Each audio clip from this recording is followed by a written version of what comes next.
Thank God, बड़ी मुश्किल से ये दोनों गए हैं। हाँ यार, अब घर में शांति लग रही है, नहीं तो ये दोनों तो सर में दर्द करके रखे हुए थे। संजय, तुम्हारी माँ तो मेरे पीछे ही पड़ गई थी, कह रही साथ लेके चलो घर। बड़ी मुश्किल से जान बचा के आई हूँ। हाँ यार, अब एक बढ़िया सी चाय बना दो ताकि सर का दर्द मिट जाए। अच्छा, मैं चाय बना के लाती हूँ। अरे घर में कोई है क्या? अरे भगवान तुम दोनों की जोड़ी सलामत रखे। नए साल की बधाई लेने आई है चिंगारी।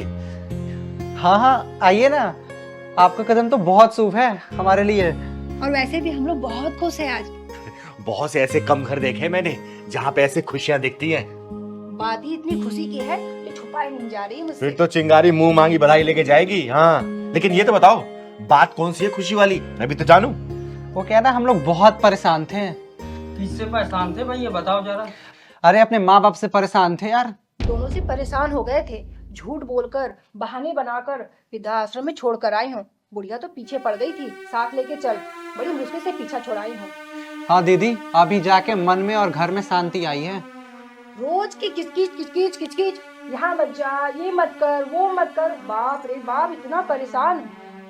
बड़ा आराम मिल रहा है अब तो।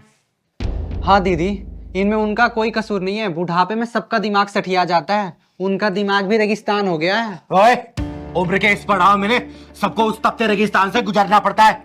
और सुन, ये तेरी जवानी की हरियाली हमेशा बरकरार रहेगी, ये मत सोचना। अरे उनको तो बुढ़ापे में वृद्धाश्रम मिल गया, लेकिन तुम लोगों को वो भी नसीब नहीं होगी, समझे? दीदी, ये कैसे इंसान है, अपने माँ बाप को आश्रम में छोड़ के यहाँ खुशी मना रहे हैं। सुनो, बधाई लेने आई हो, बधाई लेके जाओ, ज्ञान की गंगा मत बहाओ। संजय, इन्हें पैसे दो और इनको विदा करो। हाँ हाँ हाँ, देता हूँ। ये लो, तुम भी क्या याद रखोगी, किसी दिलदार से पाला पड़ा है।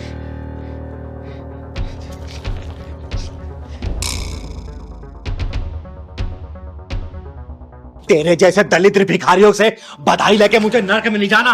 और सुन बे चिंगारी, तू जैसे भिखारियों घर ना अपनी जूती भी नहीं उतारती, समझे? ओए, बड़ी तेवर दिखा रही है, सब जगह भीख तो मांगती फिरती है। ओए लाल परी, चिंगारी नाम है मेरा, चिंगारी किन्नर।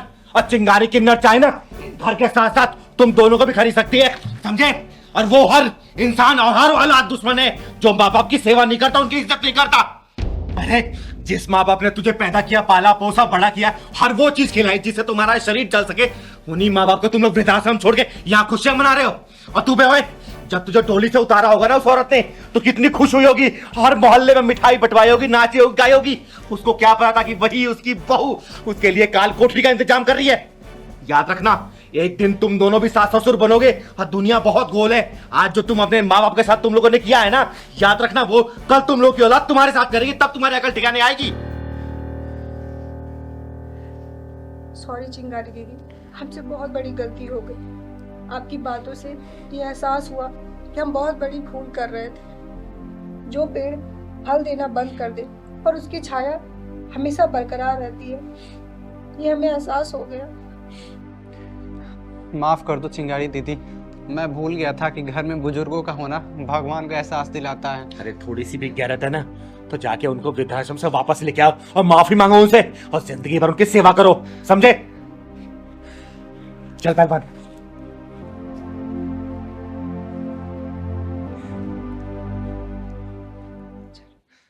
पहलवान, हाँ दीदी। ये तो शिवा है ना,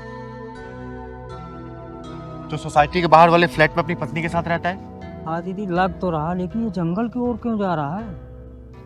हाँ पहलवान, हाथ में रस्सी और चेहरे पे उदासी।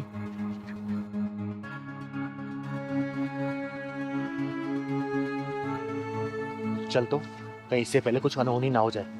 चल तो जल्दी, चल चल। शिवा, शिवा, शिवा, क्या हुआ बेटा? ये चमकते हुए चेहरे पे उदासी और ये आंखों में आंसू क्यों? हाँ भैया बताओ ना, ये चेहरा लोगों को हंसाने वाला और आंखों में आंसू। और ये तू रस्सियाँ क्या करने जा रहा था? बोल ना। दीदी मुझे नहीं जीना है, मैं अपनी जिंदगी से तंग आ गया हूँ दीदी। अरे बेटा, ऐसी क्या बात हो गई है? तूने हिम्मत क्यों छोड़ दिया है बाबू? बोल ना, नहीं दीदी, मुझे अब नहीं जीना है दीदी। देख, मैं 2 झापड़ लगाऊंगी। बता मुझे, भैया बताओ ना, करने जा रहे थे क्या? हैं? तू सुसाइड करने जा रहा था? सुसाइड करने जा रहा तू? अरे बेटा, जब माँ बाप 25 साल के होते हैं ना, तो अपने बच्चे को पैदा करते हैं। जब माँ बाप की उम्र 50 साल पहुंच जाती है ना, तब बच्चा 25 साल का होता है। अरे उसको पढ़ाते हैं, लिखाते हैं, बड़ा करते हैं, 2 पैसे कमाने काबिल करते हैं। और वही बेटा जब माँ बाप की उम्र 50 साल पहुंच जाती है, तो उनको ठोकर मार के मौत को गले लगाने जाते हैं। बता, ये सब सुनेंगे तो उनके दिल में क्या गुजरेगी? अरे वो तो जीते जी मर जाएंगे ना। भैया समझ में आया दीदी का गणित, बता दो क्यों मरना चाहते हो। बता मुझे, तू सुसाइड क्यों करना चाहता है? जल्दी बता मुझे। दीदी, मैं अपने घर वाली से तंग आ चुका हूँ, उसके बढ़ती हुई बेशर्मी से। देख, तू परेशान मत हो। तू तू तू चुप रह। तू बता क्या हुआ, मुझे साफ साफ बता। तेरी चिंगारी दीदी है ना, तू बोल, बता।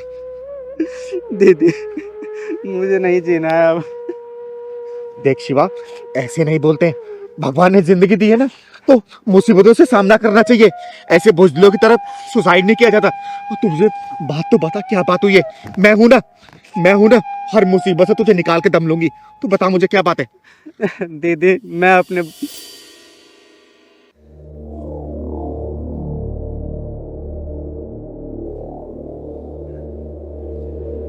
रात के 12 बज गए हैं और सपना का भी अता पता ही नहीं है। काश मेरे माँ बाप ने दहेज का लालच ना किया होता तो आज ये नौबत ही नहीं आती। क्या करूं मैं इस औरत का, क्या करूं मैं?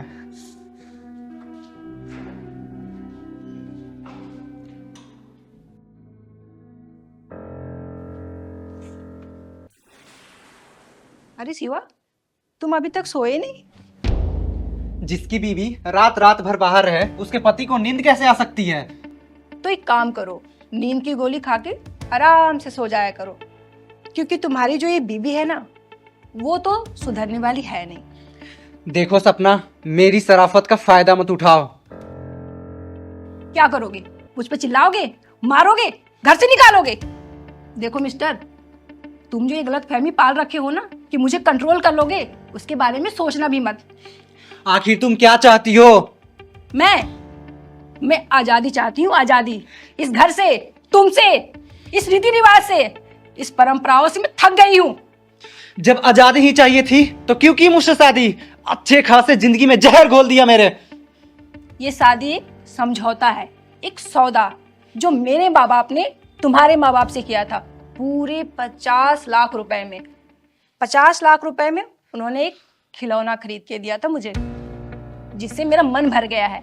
अब मेरा मन ना किसी बाहर के खिलौना में लग गया है। दिमाग खराब हो गया है तुम्हारा सपना। दिमाग मेरा खराब नहीं हुआ है, तुम्हारा खराब हो गया है। और हाँ, ये रोज रोज के टोका टोकी बंद कर दो, क्योंकि तुम्हारी ये जो सपना है ना, वो सुधरने वाली है नहीं। समझ गए? हेलो? हाँ जानो, हाँ मैं अभी आ रही हूँ, बस ड्रेस चेंज कर लूं। अरे हाँ यार, तुरंत आती हूँ, तुम टेंशन मत करो, बाय। दीदी, अब आप ही बताओ मैं क्या करूं? मैं अपनी नजरों में गिर चुका हूं दीदी। ऐसे जिल्लत भरी जिंदगी से तो अच्छा है कि मैं मर ही जाऊं। मुझे नहीं जीना है दीदी। शाबाश बेटा, शाबाश, बहुत बढ़िया बात बोली तूने। ये क्या है?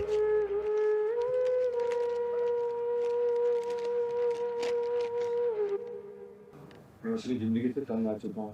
मेरी बीवी गलत सोहबत में पड़ गई है। मेरे बस में बाहर हो चुके हैं।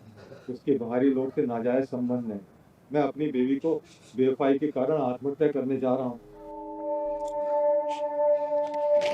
शाबाश बेटा, शाबाश, बहुत अच्छा फैसला लिया तूने, बहुत अच्छा। अरे तू तो मर्द कहने लायक नहीं है। अरे बुज़दिलों की तरह एक औरत से तू हार मान के अपनी जिंदगी को हारने चला तू। बोल। दीदी, आप ही बताइए मैं क्या करूं? उस बिगड़ैल औरत के नाक में कैसे दम करूंगा? अरे पागल, उसको घर से धक्का मार के बाहर निकाल। अरे तेरा कुछ भी नहीं कर पाएगी वो। जाके पुलिस वाले को तो लिखित कंप्लेंट दे, सारी डिटेल, सारी प्रूफ दे उसके खिलाफ। फिर देखना वो बेलगाम घोड़ी कैसे लगाम में आती है। उसको जाके बता कि तू मर्द है, चूड़ियां पहन के आत्महत्या करने के लिए नहीं बना। उसके चूड़ी वाले हाथ मरोड़ के ना उसको एहसास दिला कि तू मर्द है, तू मर्द है, मर्द है, समझा? सही कहा दीदी आपने। आप मेरे अंदर सोए हुए मर्द को जगा दी है। अब देखिए मैं कैसे उसे मजा चखाता हूँ। देख, उसके बावजूद भी वो बेलगाम घोड़ी लगाम में ना आए ना, तो तेरी चिंगारी दीदी है। चिंगारी दीदी को बहुत अच्छे से पता है कि उसको लगाम कैसे लगाना है, समझा? थैंक यू दीदी। चल चल चल पहलवान।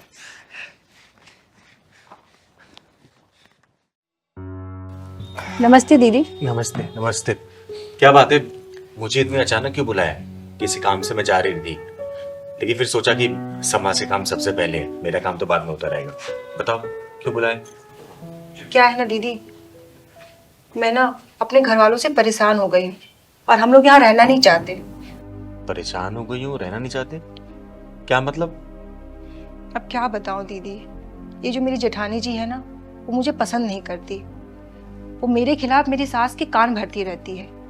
वैसे तो शादी से पहले अच्छी खासी थी, घर में सबसे मिलजुल के रहना, सबसे बात करना, हर काम में हेल्प करना, सास की बड़े अच्छे से रिश्ता निभाया उन्होंने।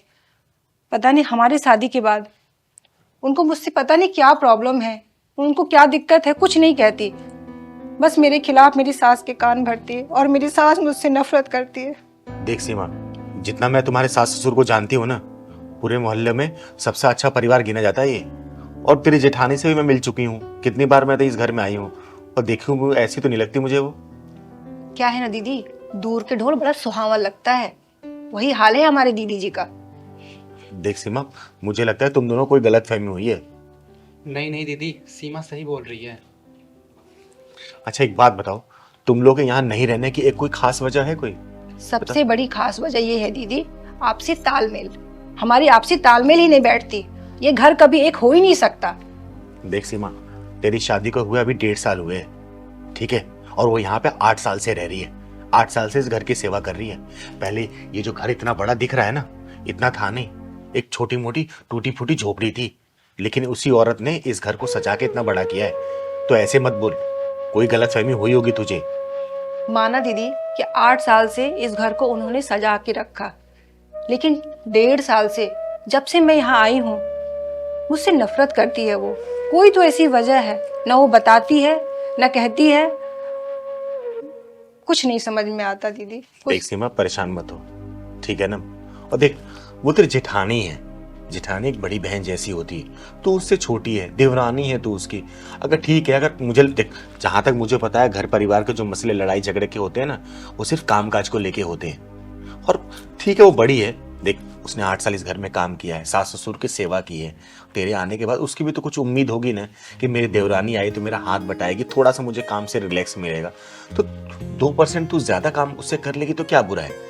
देख, तू उसकी छोटी बहन भी बन के रह सकती है, उसको बड़ी बहन तो मान सकती है। तू और वो एक बहन की तरह क्यों नहीं रहते हैं? चिंगारी दीदी, मैं भी यही चाहती हूँ, पर जेठानी मुझसे बात नहीं करती, मुझसे बताती ही नहीं है कि उनकी प्रॉब्लम क्या है। मुझे तो ये लगता है कि हमारा रहना उन्हें यहाँ अच्छा नहीं लगता। देख बेटा, मेरा तजुर्बा ये बोलता है ना कि जल्दीबाजी में कोई फैसला नहीं करना चाहिए, समझे? घर में बड़े बुजुर्ग हैं, माँ बाप है तुम्हारे ना, तुम्हारे सास ससुर हुए, देख उनका भी कुछ तजुर्बा है, तभी वो परिवार को संगठित करके अभी तक चला रहे हैं। पर एक बात सोच, ये 2 भाई हैं, है ना? ये एक ही कोख की पैदाइश है, दोनों भाइयों में एक ही माँ का खून है, लेकिन तुम दोनों अलग अलग घर से आई हो, एक खून तो है नहीं तुम दोनों में। अरे तुम दोनों मिलके आपसी तालमेल बनाने की कोशिश करोगी ना, तो ये भाई तो अपने आप ही एक ही खून के एक हो जाएंगे।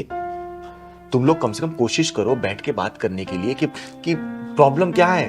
अब प्रॉब्लम पता है, प्रॉब्लम कुछ नहीं होती, हम छोटी सी बात को इतना बड़ा साबित कर देते, बस यही प्रॉब्लम है। जो बात अगर छोटी सी है वो बड़ी हो रही है, बड़ा होने से पहले उसको रोक दो, क्या दिक्कत है? अरे उससे जाके तू बात कर लेगी तो छोटी तो नहीं हो जाएगी ना, तो छोटी ही है, समझे ना? हमेशा ना इंसान अपने व्यवहार से बड़ा होता है, उम्र से बड़ा छोटा कोई भी नहीं होता।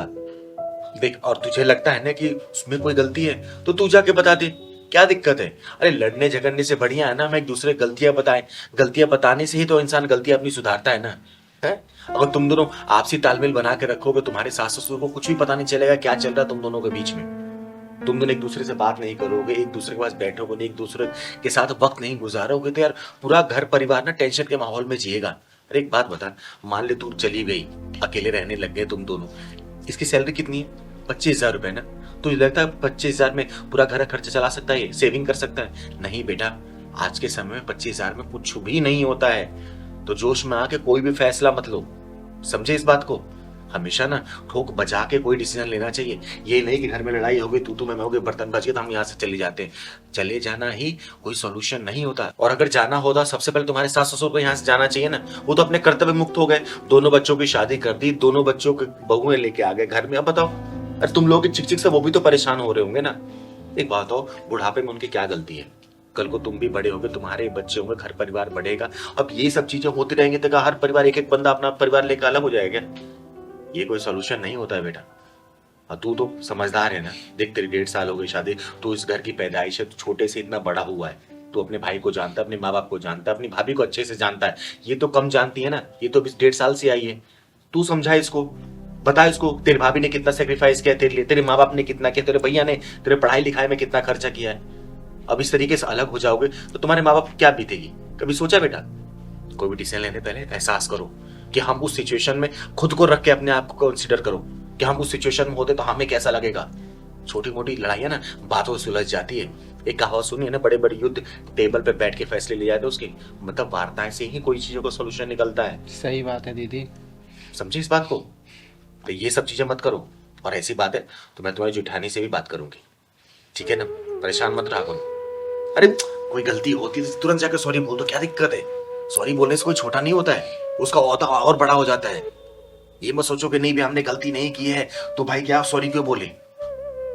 ठीक है? आप ठीक कह रही दीदी, मैं आपकी इस बात पे अमल करती और हूँ। आगे से तुम दोनों के दिमाग में ये सब नहीं आना चाहिए यहाँ से जाने के लिए, बहुत गलत कभी है ना। नहीं आएगा दीदी, कभी ठीक नहीं है, अच्छे से बात करो, सब कुछ ठीक हो जाएगा। बाकी मैं तेरी जेठानी को समझा दूंगी, हाँ दीदी, ठीक है ना? एक बार उनसे बात कर लीजिए आप। हाँ मैं कर लूंगी। चलो अब मैं चलती हूँ, कुछ जरूरी काम से मुझे जाना है। लेकिन हाँ, मैं कभी दोबारा ना सुन लो कि घर छोड़ के तुम लोग जाने की प्लानिंग कर रहे हो। नहीं दीदी, ठीक है? बिल्कुल कभी नहीं। नहीं दीदी। खुश रहो तुम, थैंक यू दीदी। थैंक यू दीदी। खुश रहो।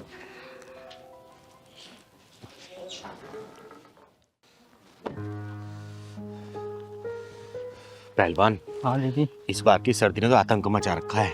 हाँ दीदी, इतना पहन रखे हैं फिर भी ठंडी लग रही है। बेटा तेरा नाम पहलवान रखा है मैंने, लेकिन तू पहलवान है नहीं। तेरे को कितनी बार बोलती हूँ स्वेटर जैकेट पहन के रहे, लेकिन नहीं, तो स्टाइल मारना है ना। पता नहीं।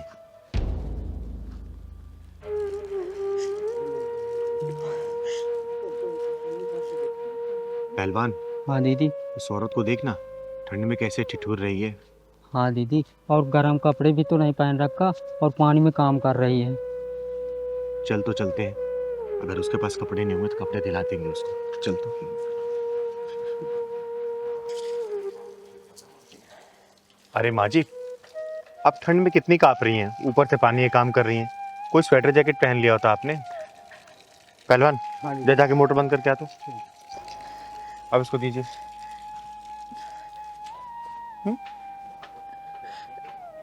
क्या करूं बेटा, काफी दिन से अपने बेटे को बोल रही हूँ एक स्वेटर ला दे, या तो उनके पास टाइम नहीं है या वो मेरे लिए स्वेटर लाना नहीं चाहता।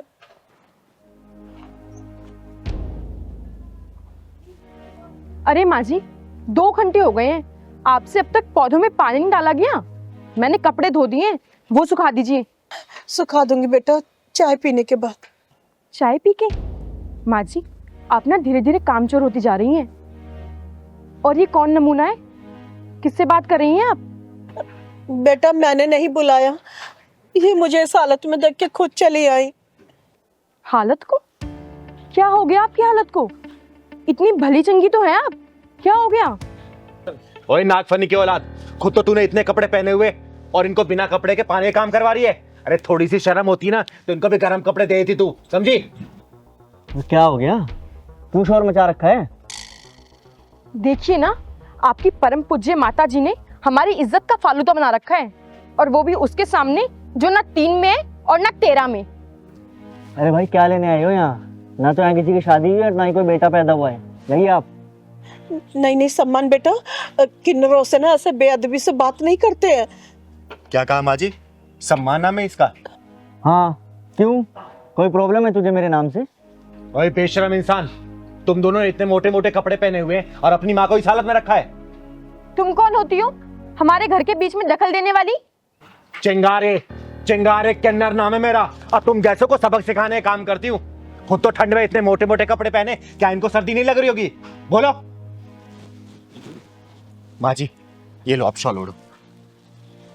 दीदी नाम है सम्मान, काम है इसके घटिया वाले। सही कह रहा है पहलवान। अरे इनके पास सब कुछ है, ये पहनती नहीं है तो मैं क्या करूं? बेटा लाके नहीं देना, पर झूठ तो मत बोल। चिंगारी जी, इसकी बीवी ने ना मेरे सारे गर्म कपड़े बर्तन वाले को दे दिए, एक भी कपड़ा नहीं छोड़ा मेरे पास में। मैं मना करती रही, लेकिन इसने एक नहीं सुनी मेरी। वो मैं ओए हकलाना बंद करो। अरे बेशर्मो, तुम्हें इतनी सी भी शर्म नहीं आती कि बुजुर्ग माँ के साथ कैसा व्यवहार कर रहे हो तुम लोग? अरे इन्होंने अपनी पूरी जवानी चला दी तुम लोगों को इस पोजीशन पर लाके खड़ा करने के लिए, और तेरा पति जो आजकल 2-4 पैसे कमा रहा है ना, इसी माँ की बदौलत कमा रहा है, और तू इसके साथ ऐसा व्यवहार कर रही है। सुमी, माँ क्या बोल रही है? तुमने ऐसे किया है माँ के साथ? अरे मैं समझा था माँ के पास है गर्म कपड़े, तुमने बर्तन वाली को दे दिए। अरे वो जी, मैं तो अरे बेशर्मो, सर्दी में तुम इस माँ से पानी काम करा रहे हो। अरे माँ का दिल इतना कोमल होता है ना कि बच्चे कितना भी अत्याचार कर लें, लेकिन माँ उफ तक नहीं करती। हर बार सिर्फ दुआएं देती है, पर दुआएं नहीं निकालती। अरे माँ बाप तो वो फलदार वृक्ष होते हैं ना कि उनको ऊपर कितना ही पत्थर मार लो, कितने भी डंडे मार लो, लेकिन हर बार वो फल देते फल, समझे? चिंगारी जी, मुझे नहीं पता था सुमी ने माँ के साथ ऐसा किया है। मुझे लगा था कि माँ के पास है गर्म कपड़े। मैं बहुत शर्मिंदा हूँ चिंगारी जी। सुमी, माफी मांगो माँ से अभी। माँ जी मुझे माफ कर दीजिए, मैंने जानबूझ के आपके कपड़े बेचे थे, लेकिन चिंगारी जी ने मेरी आंखें खोल दी हैं। अब मैं ऐसा कभी नहीं करूंगी, प्लीज मुझे माफ कर दीजिए। कोई बात नहीं बेटा, मैं ऐसी हालातों से बहुत बार गुजर चुकी हूँ। अब मुझे ना सर्दी और गर्मी का एहसास ही नहीं होता। नहीं माँ, हम अभी मार्केट जाएंगे और आपके लिए गर्म कपड़े खरीद कर लाएंगे। हाँ हाँ माँ, आप चलिए हमारे साथ। हाँ, और हाँ, मैं आऊंगी देखने। अगर तुम लोगों ने फिर दोबारा ऐसी हरकत की ना, तुम्हारे ये पहने हुए कपड़े ना उतार दिया ना, तो मेरा नाम चिंगारी नहीं, समझे? चल पहलवान, माँ जी आप इस शॉल को ओढ़े रहिए। चल।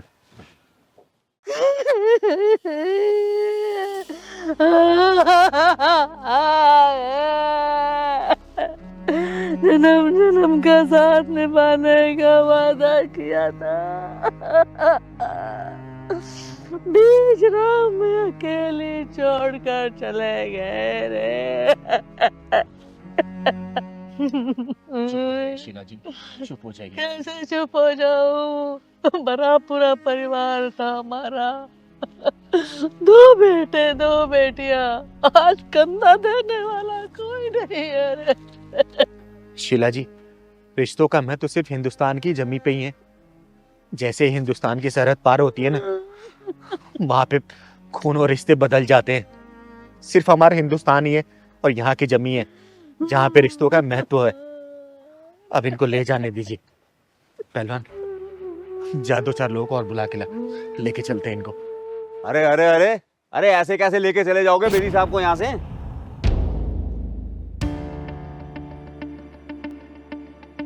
आप कौन? अरे बंदे को दया शंकर दयालु कहते हैं। मैंने भी दया दिखाकर बेदी साहब को 5 लाख रुपए उधार दिए थे बिना ब्याज के। इन्होंने कहा था कि मेरे बेटों को विदेश जाना है, तो मैंने इनकी मदद कर दी। देखो ना तो इनके बेटे विदेश से वापस आए, और अब तो बेदी साहब भी चले गए। दया शंकर जी, थोड़ी दया करो, इनकी देर भी हो जाने दो। मैं अपना मकान बेचकर आपके पैसे लौटा दूंगी। अरे माना कि मेरा नाम दया शंकर दयालु है, लेकिन मैं इतना भी दयालु नहीं हूँ कि मैं अपने पैसों में खुद ही आग लगते हुए देखता रहूं। दयाशंकर जी, आपको आपके पैसे मिल जाएंगे। अरे क्या कहा? मिल जाएंगे? अरे मुझे मालूम है, मेरे पैसे बेदी साहब की चिता के साथ जलकर ही राख हो जाएंगे।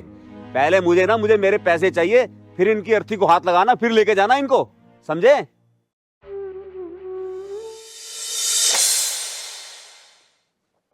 बेदी साहब, हम दोनों बचपन के लंगोटिया यार हैं, पर यहाँ बात पैसों की है। 5 लाख रुपए रकम होती है, रकम, समझते हो आप? भाई साहब, मैं तो इनसे कह कह के थक गई, मेरी बात समझते ही नहीं है। मैंने कितनी बार कहा इनसे। अरे शीला, फिर तुम शुरू हो गई। मैंने तुम्हें कितनी बार कहा, देखना जब हमारे दोनों लड़के विदेश जाएंगे ना और वहां से डॉलर भेजेंगे, तुम्हारे पास रखने को भी जगह नहीं होगी। इतनी तिजोरियां भरेंगी। $1 100 रुपए का होता है, पता है? मैं कहती हूँ यहाँ नौकरी नहीं है जो वहाँ विदेश जाएंगे, यहाँ भी तो बहुत नौकरियां हैं, यहाँ नहीं कर सकते वो काम? बस मैंने कह दिया ना, जाएंगे तो जाएंगे, हमारे दोनों बच्चे विदेश जाएंगे। अरे वैसे आपके दोनों बेटे हैं कहाँ बेदी साहब?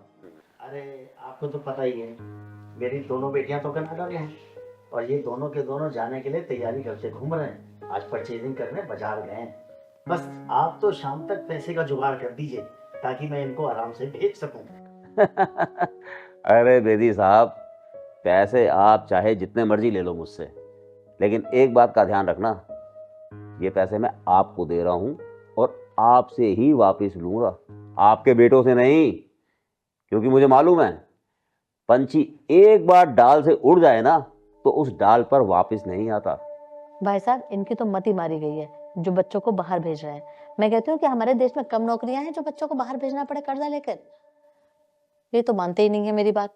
शीला, तुम बस भी करो। मैंने जो सोच लिया वो सोच लिया, और जो मैं सोच लेता हूँ ना वो करता जरूर हूँ। बस भाई साहब, आप तो पैसे का इंतजाम करो, बच्चे जाएंगे बाहर तो जाएंगे।